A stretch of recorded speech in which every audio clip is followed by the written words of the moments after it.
அடுத்தபடியாக என்னுடைய அருமை நண்பர், அவருக்கு ஒரு நாள் ரொம்ப உயர்ந்த அறப்பணியில் இருப்பவர், அவர் மேல் எனக்கு அவருடைய அறக்கருத்துக்களிலும் அறப்பணியிலும் மிகுந்த மரியாதை உண்டு. அவரிடம் ஒரு நாள் ஒரு சின்ன டீல் போட்டேன். அவர் ஏதோ ஒரு உதவி கேட்டார். நான் சொன்னேன், அது சரி, நீங்கள் வந்து அப்போ இந்த அறம் கதையை படிக்கணும் அப்படின்னு சொன்னேன். படிச்சுட்டு அவர் எங்கிட்ட கூப்பிட்டு ரொம்ப நேரம் பேசினார், உணர்ச்சி பொங்க பேசினார். என் வாழ்க்கையே மாற்றிருக்கு சார், இது இனிமேல் ஒரு கதையை விட மாட்டேன், தேடி தேடி படிக்க போகிறேன். ஒரு பெரிய மனிதனை எனக்கு அறிமுகப்படுத்தி வச்சுட்டீங்க. திரு நாச்சியப்பன் அவர்கள் நம் எல்லோருக்கும் தெரிந்தவர், நம் மதிப்பிற்கும் மரியாதைக்கும் உரிய அறவாளர். அவரை திரு ஜெயமோகன் அவர்களை பற்றி பேச அழைக்கிறேன்.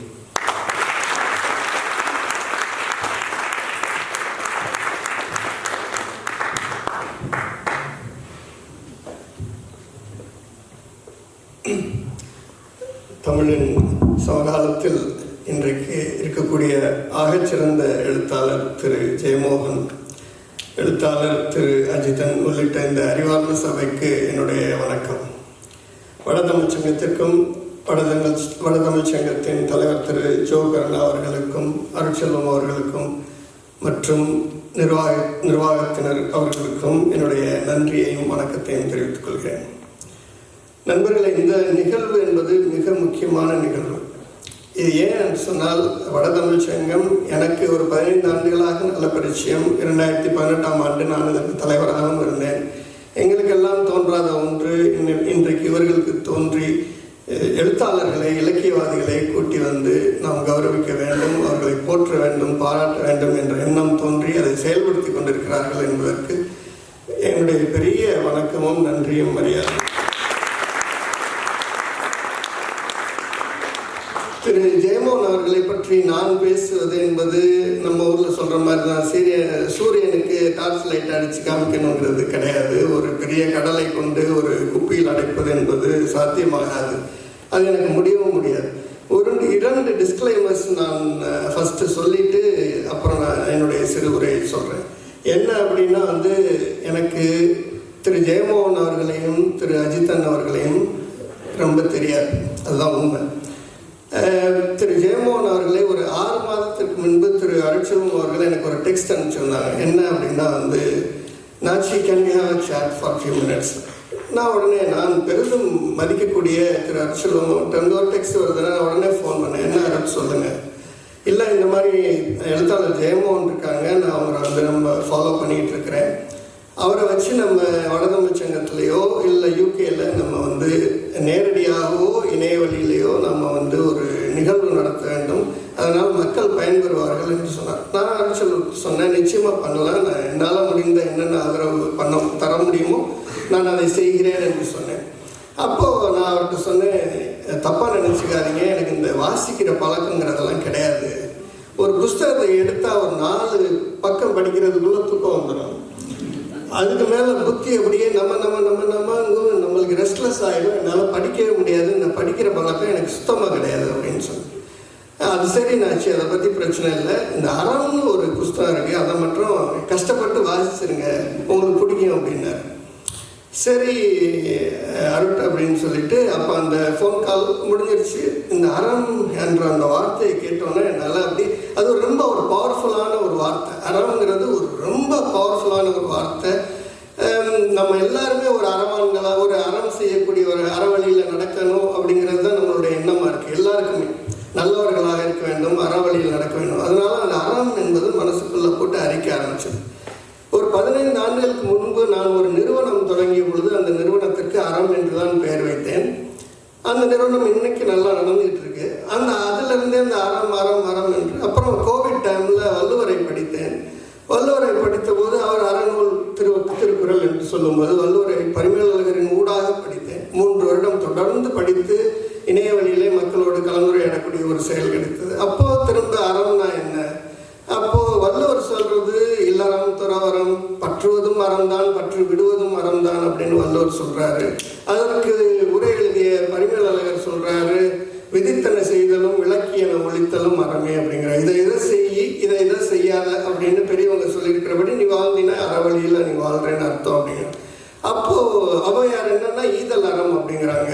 அப்போ ஜெயமோகன் சொல்லக்கூடிய அறம் என்ன அப்படிங்கிற ஒரு பெரிய கேள்வி மனசுக்குள்ள எனக்கு ஒரு 4 நாளாக தூக்கம் வரல. என்னடா அவர் சொல்லியிருப்பார் அறம் அப்படின்னு.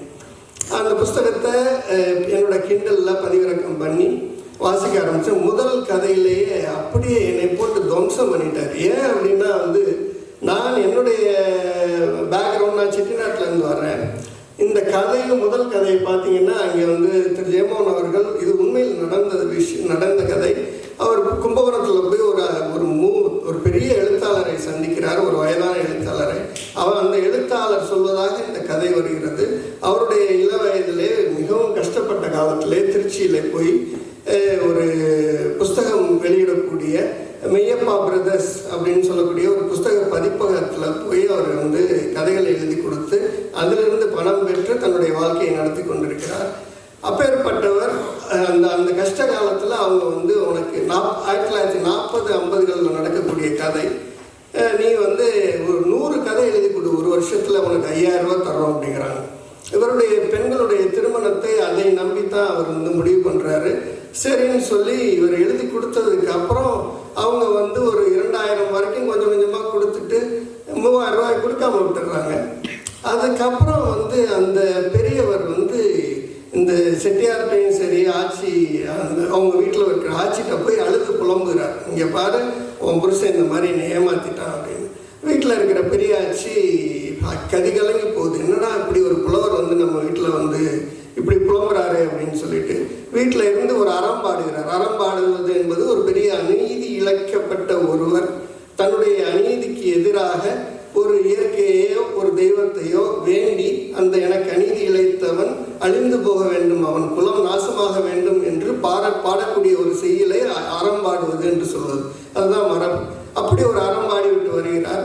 அந்த ஆட்சி ரொம்ப மனசு வருத்தப்பட்டு கதி கலங்கி நேர போறா. அந்த புஸ்தக பதிப்பகத்துக்கு முன்னாடி தன் கணவனுக்கு முன்னாடி போய் நடு ரோட்டில் உட்கார்ந்து மொட்டை வெயிலில் திருச்சியில் உட்கார்ந்து, இந்த பாரு நீ கொடுக்க வேண்டிய 3000 ரூபாயை கொண்டு போய் கொடுக்கலைன்னா நான் இந்த இடத்த விட்டு எந்திரிச்சு வர மாட்டேன் அப்படின்னு சொல்கிறான். அதை பார்த்து நடுங்கின அந்த புருஷன் உடனே பணத்தை அப்படி இப்படின்னு தேர்த்தி கொண்டு போய் 3000 ரூபாயும் கொடுத்து அப்புறம் இந்த புலவருடைய குழந்தைகளுக்கு திருமணமும் ஆகி அதற்கப்புறம் அந்த ஆட்சி இந்த எழுத்தாளரை வீட்டுக்கு கூப்பிட்டு விடுறான். கூப்பிட்டு போனதுக்கப்புறம் அவங்க போய் சொல்கிறான் அந்த ஆட்சி, இங்கே பாரு புலவரே, நீ இப்படி அறம்பாடி விட்டு போயிட்ட, என் குலம் வாழணும், அது எனக்கு ரொம்ப முக்கியம். அதனால் நீ எனக்கு எங்கள் குழந்தைகளை ஆசீர்வாதம் பண்ணணும்னு சொல்லி ஒரு தட்டில் பழங்கள் வைத்து பணம் வைத்து பொன் வைத்து பொருள் வைத்து வஸ்திரம் வைத்து எல்லாம் வச்சு கொடுத்து இவர்கிட்ட ஒரு ஆசீர்வாதத்தை வாங்கிக்கிறார். அந்த கதையோட முடிவில் திரு ஜெயமோகன் அவர்கள் எழுதுறாங்க, இதுதான் இந்த அறம் நிற்கிறது அப்படிங்கிறது பெண்களால் தான். வீட்டில் இருக்கிற ஒவ்வொரு பெண்ணும் தர்மபத்தினி, அவ தான் நிறுத்தி இந்த அறத்தை வாழ வைக்க வேண்டும் அப்படிங்கிற அந்த ஒரு செய்தி அப்படியே உள்ளே போய் தச்சிருச்சு. அதுக்கப்புறம் என்னால் நிறுத்த முடியல. 12 கதையையும் படித்து முடித்து விட்டேன். ரொம்ப ஈஸி ரீடுன்னு சொல்ல முடியாது, but it was difficult, but I went through all of it. நல்லபடியாக படித்து முடிச்சதுக்கப்புறம் தான் நான் அரைச்சலத்துக்கு ஃபோன் பண்ணி சொன்னேன், இப்படி ஒரு மனுஷன் எழுதி நான் இது வரைக்கும் நான் ரொம்ப படிக்கிறது இல்லை, இருந்தாலும் இதனுடைய தாக்கம் ரொம்ப அதிகமாக இருக்குது, நான் இனி படிப்பேன் அப்படின்னு சொன்னேன். அது மட்டும் இல்லை நண்பர்களே, இந்த அறம் என்ற வார்த்தைக்கு அப்போ ஜெயமோகன் அவர்கள் சொல்லக்கூடிய அறம் என்ன அப்படின்னு என் மனசில் தோணுனது என்ன அப்படின்னா இந்த அன்பு என்ற அடிப்படையை வைத்து வெளியில் வரக்கூடியது தான் அறம். அடிப்படை அன்பு தான், அன்பில் இருந்து விளையக்கூடியது அறம். அப்படி இந்த அன்பை நீங்கள் அடிப்படையாக வைத்துக்கொண்டு அறத்தை ஒரு வைரமாக பார்த்தால் அந்த வைரம் அதற்கு மல்டி ஃபேசட்ஸாக இருக்குது. அது அந்த அறத்துக்கு பல முகங்கள் இருக்கிறது. அந்த அறம் ரொம்ப ஒரு கடினமான ஒரு பொருளாகவும் இருக்கிறது, கூர்மையான பொருளாகவும் இருக்கிறது. ஒரு அறம் இல்லாத இடத்துல அந்த கூர்மையை வைத்து அந்த அநீதியை கிழிக்கவும் அது தயாராக இருக்கிறது என்பது எனக்கு புரிய வந்தது. அதுதான் ஜெயமோகன் அவர்கள் எனக்கு உணர்த்திய அறம். அதற்கு நான் நன்றி சொல்லிக்கிறேன். அது மட்டும் இல்லை, அதற்கப்புறம் நான் யூடியூப்ல அவருடைய முழுமை அறிவு என்ற அவருடைய தளத்தில் அவர் பேசக்கூடிய பேச்சுக்களை கேட்க ஆரம்பித்தேன். ரொம்ப எனக்கு அவர் உணர்த்திய விஷயங்கள் பல என்னுடைய வாழ்க்கையை மாற்றி போட்டு விட்டது என்று தான் சொல்ல வேண்டும். அதனால் நான் அவருக்கு கடன் பட்டிருக்கிறேன். அந்த கடனை நான் எப்போது அடைக்கப் போகிறேன் என்று தெரியவில்லை. ஆனால் அதை செய்ய ஆரம்பிச்சு விட்டேன். என்ன அப்படின்னா இப்போ நான் வேற யார் வீட்டுக்கும் போனால் பூங்கொத்து வாங்கி கொண்டு போவதில்லை, புஸ்தகங்களை வாங்கி கொண்டு வைப்பேன். 5 நாள் 10 நாளில் கெட்டு போகிற பூவுக்கு நான் 10 பவுண்டு கொடுக்கறதுக்கு ஒரு புஸ்தகத்தை வாங்கி கொண்டே கொடுக்குறேன். நீ படித்தா படிக்காட்டி போ, அதை பற்றி எனக்கு கவலை இல்லை. எழுத்தாளனை நான் ஆதரிக்க வேண்டும். நான் நல்லது என்று நம்புவதை நான் உனக்கு கொடுக்க வேண்டும். நான் பெற்ற பயனை நீ பெற வேண்டும். அதற்கு ஜெயமோகன் போன்றவர்கள் இன்னும் அவருடைய பவர் இன்னும் தெரியல வெளியில. இவர் விஸ்வரூபம் எடுத்து நிற்கிறார். இப்படி ஒரு பர்சனாலிட்டியை நான் பார்த்ததே கிடையாது. ரொம்ப ஒரு அரிதான மனிதர். அவர் இங்கே அவரை நம்ம தரிசனம் தான் என்னை பொறுத்த வரைக்கும். அவரை தரிசிப்பது என்பது ஒரு பெரிய நிகழ்வு. அது மட்டுமல்ல, இன்னும் சில விஷயங்கள் அவரால் எனக்கு ஏற்பட்ட தாக்கத்தை சொல்லி என்னுடைய உரையை முடித்துக் கொள்கிறேன். என்ன என்று சொன்னால், எந்த ஒரு விஷயத்தையும் நுனிப்புள் மேய்ந்து நீ பேசாத, ஆழப்படி, வாசி, உன்னுடைய அறிவை விரிவாக்கு. அவருடைய அறிவு என்பது ஒரு பிரபஞ்சம் முழுவதும் பரவி கிடக்கக்கூடிய ஒரு அறிவாக இருக்கிறது. ஒரு வியாபக அறிவு என்று சொல்வார்கள். இப்போ உங்கள் உடம்புல உயிர் எங்கே இருக்கு அப்படின்னு கேட்டால், உடம்பு முழுதும் உயிர் வியாபித்து இருக்கிறது. அப்படித்தான் இப்போ ஜெயமோகன் அவர்களுடைய அறிவு எங்கே இருக்குன்னா, இந்த பிரபஞ்சம் முழுதும் வியாபித்து இருக்கு. இது பொதுவாக எப்படி இருக்கும், எப்படி இது சாத்தியம் அப்படின்னு கேட்டால், ஒரு ஞானியர், தவ முனிவர்கள், அப்பேற்பட்டவர்களுக்கு தான் ஒரு டிரான்சென்டல் பர்சனாலிட்டின்னு சொல்றாங்க இல்லையா. தன் உடம்பை தாண்டி, தன்னுடைய இருப்பை தாண்டி, தன்னுடைய சூழலை தாண்டி இந்த அறிவு அப்படியே பறந்து விரிந்து இருக்கக்கூடிய அந்த அறிவு திரு ஜெயமோகனுக்கு வந்திருக்கு. இது எப்படி சாத்தியம், இது ஒரு மனிதனுக்கு எப்படி சாத்தியம், இதெல்லாம் பார்க்கணுங்கிறது, இங்கே பக்கத்துல இருந்து பார்க்கணுங்கிறது எனக்கு இது உண்மையா பொய்யா. எப்படி அருட்செல்வம் மிரண்டு போனாரோ அதே மிரட்சி எனக்கும் இருக்கிறது. இப்போ இது நம்ம இங்கே பார்த்துருக்கிற இந்த உருவம் ஜெயமோகன் கிடையாது. அந்த எழுத்து இன்னும் 1000 ஆண்டுகளுக்கு நிற்கும். அடே அப்பா, இது நீங்கள் அனுபவிக்க வேண்டும். இதை நீங்கள் அனுபவிக்க வேண்டும், இதை நீங்கள் படிக்க வேண்டும். திரு அஜித்தன் அவர்கள் வளர்ந்து கொண்டிருக்கக்கூடிய எழுத்தாளர். இன்று நாம் கௌரவிக்க போகக்கூடியது திரு அஜித்தன் அவர்கள் தான். அவர்களை நான் இன்னும் படிக்க ஆரம்பிக்கலை, நிச்சயமாக படிப்பேன். உங்களுக்கு என்னுடைய வாழ்த்துக்களை தெரிவித்துக் கொள்கிறேன். இன்னும் நிறைய பேச வேண்டும். இன்னும் ஒரு மணி நேரத்துக்கு நான் பேசிக் கொண்டிருப்பேன். இருந்தாலும் காலத்தின் அருமை கருதி திரு ஜெயமோகன் அவர்கள் பேசுவதும் திரு அஜித்தன் அவர்கள் பேசுவதையும் கேட்பதற்காக நம்மெல்லாம் இங்கே வந்திருக்கிறோம். இத்தோடு நிறுத்திக் கொள்கிறேன். மற்றும் ஒரு சந்தர்ப்பத்தில் இன்னும் அதிகமாக பேசுகிறேன். நன்றி, வணக்கம்.